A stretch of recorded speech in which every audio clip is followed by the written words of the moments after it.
Hello and welcome to this week's ITPM Flash. My name's Shek and it is Wednesday, September the 27th. So, the first domino has fallen. I wasn't quite sure whether to use dominoes or pillars. I've gone for dominoes, but feel free to switch if you prefer.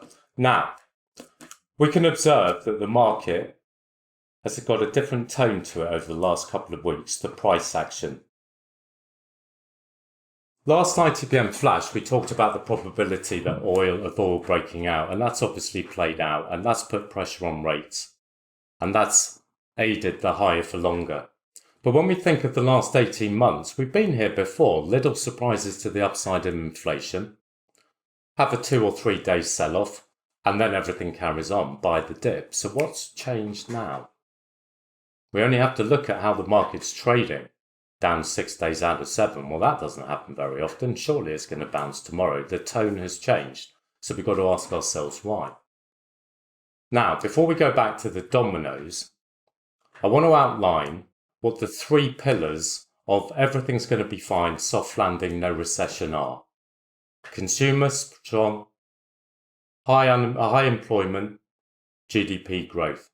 We've had these for 18 months. And every day, every month, how strong the US consumer is, how resilient the jobs market is, GDP surprising to the upside. How on earth, why are you talking about a recession when we take a little snapshot, everything looks fine? But of course, it's not fine. It hasn't been as good as we've been told for a very long time. Take sustainably strong consumer action.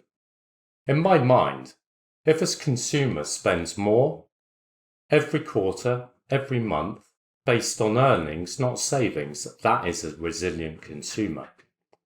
If you're spending because you've just been given money, that's unsustainable. If you're strapping on debt, then there'll come a point when you can't consume as much as you forward as you have in the past.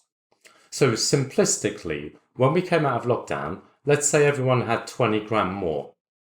That's an aggregate sort of what happened. Huge excess savings. Fast forward to today, now we've got 1 or 2 left.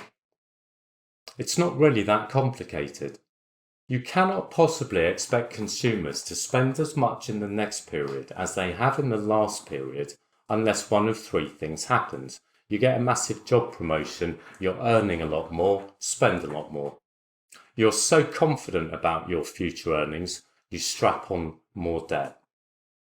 Or real wages are just really positive. So inflation collapses, you've got more purchasing power.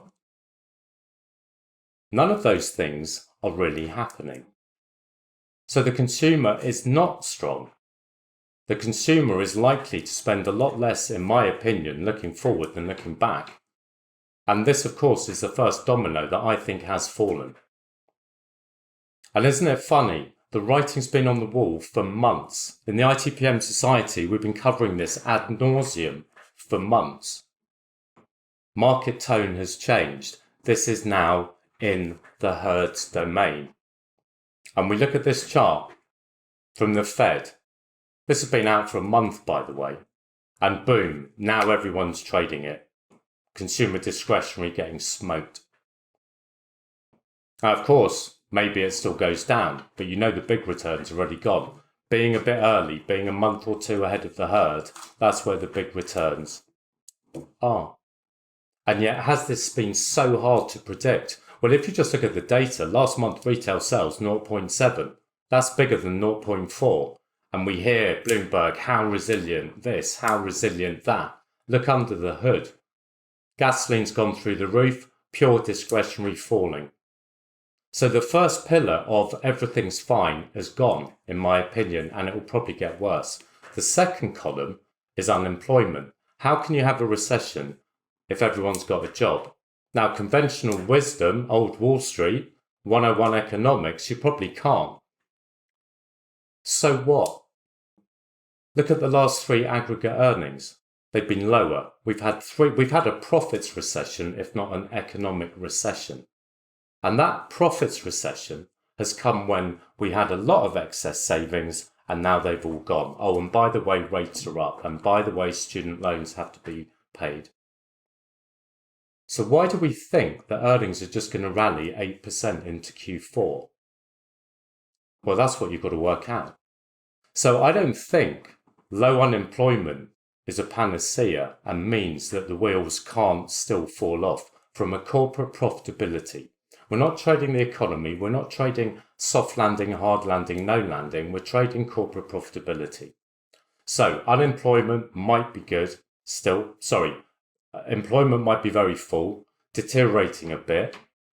I think the market can still go down even if people don't lose their jobs. There is a structural shortage, but imagine if it does. Third pillar, GDP growth. How can you be talking about a recession? We're getting a GDP print tomorrow. Could be bigger, could be 2.2, 2.3. Doesn't change my view, it's historic.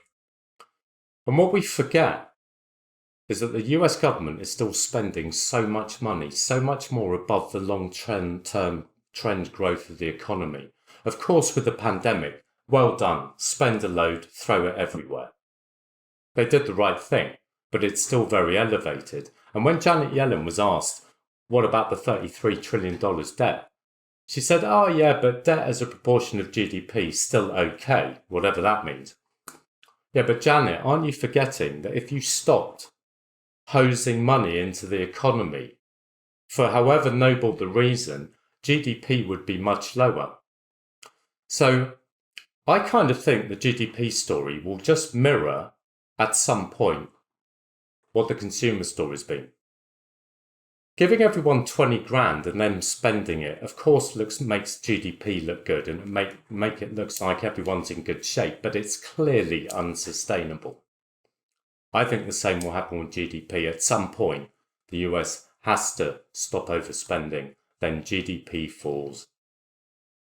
So, when we have a look at the next chart, these are charts you should know. Huge levels of credit card debt, all times high, 1 trillion, credit card rates 21%. Right? 50% of credit card balances are not getting paid. What does that mean? It doesn't mean they're going to default, but it does mean they can't spend as much this month as they did last month. They are pulling it back, paying down debt. They brought forward demand. They're going to spend less in the future. It has to mean that. Now, if we look at the next chart, this is delinquencies. So now we're breaking out through the pre-pandemic level. What a surprise. More debt, much higher rates. And this is when everyone started the game of the reopening with more money. So Goldman's think it will go to 5. Yeah, maybe, maybe not, but it ain't going down. And this will affect credit. And this moves credit markets. Banks don't want to lend so much, all pointing to slower GDP growth. Now, I did say one of the reasons why the consumer could hang in there is if real wage growth is positive. And have a look at this chart. It has. Very slightly positive. But look what's happened in the year and the 18 months before. Right? You've only managed to get through the big spike in inflation because you've had a lot more to start with. And you've had a few revenge holidays. You're having a good time. Brilliant. But that little pickup in real wages, I don't think is enough to move the needle. So there we have it. When I think about being wrong, meaning the market's going to have this earnings pickup, no recession, everything's fine, I look at the 3 things supporting it. The first one's gone. Second one I don't think is such a big deal. But of course, when you hear about it all day, every day, you just think everything's fine. The third one, I think, is not. It's a bit of like a myth of how good the consumer is. It's not as good as it looks, in my opinion. And we're still trying to find out what proper aggregate demand and supply is. All having a lot of liquidity does is buy time. You have a bad business, you go into COVID, and you're losing 100 grand a year, and you get given $500,000. Doesn't guarantee you'll have a good business in 2 years. What it does do is mean you've got a couple of years to try and sort it out. That's what people have had. That's what companies have had. We're still working out what aggregate demand is. Now, the first domino, back to dominoes, is now on unemployment. If that goes, then the wheels fall off, because then we get into this period of the negative feedback loop. Less spending, less corporate profitability, less jobs, delinquencies go up, credit widens, GDP falls, investment lower, spending lower, repeat. And I'll give you a clue. If that starts to happen, the Fed cutting by 50 basis points is not going to do anything, because that's a myth, right? Cutting into a recession doesn't provide a relief, sustainable rally until you're almost at the final cut. So I am saying the first domino's fallen. I think it's going to set off a chain of events. I think it's inevitable. So look at the data, forget the stories, and if you think the probability of things degrading quicker than the market thinks is greater, then you need to position your book. You need to think about tail risk, you need to think about scaling into positions to make sure you make a lot of money if the market does begin a bear market rather than a little high yields, lower PE, have a healthy correction if you believe the bulls. This is healthy. Fine, buy the dip. The data is not hard to analyze. You've just got to look at it and you've got to think what makes sense to you. So good trading out there, and I shall see you next time on the ITPM Flash. Good night.